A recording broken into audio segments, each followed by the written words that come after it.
Hello everyone, today I'm going to show you how to leave the Minecraft beta on your Android or your iOS.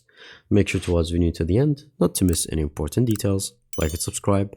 So you might be having issues with your Minecraft game where you are stuck on the beta version. Now this won't be fixed from the game itself, but from the installer. So all you have to do is to leave the game, make sure that you fully close it, and then from here going to go to your Play Store.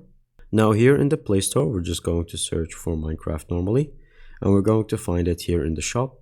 And as you can see, it is saying beta right here in the right side, so we want to remove that.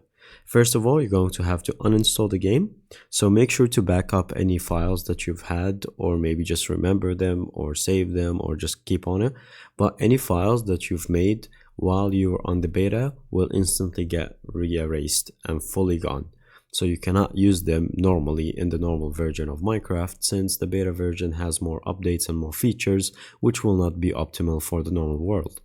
So just make sure that it's all good, uninstall it, and then once you uninstall it, you're going to go down and you can see you're a beta tester, and you're just going to click on the button that says leave, and then make sure to click on leave.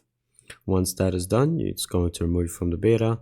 Give it like a minute, but then make sure just when you go back and come in, as you can see, it is gone, the beta. So just going to click install. Once you click install, it's going to re-download it again, but not in the beta version, the normal one. And that is all. Thank you guys for watching. See you next time. Bye bye.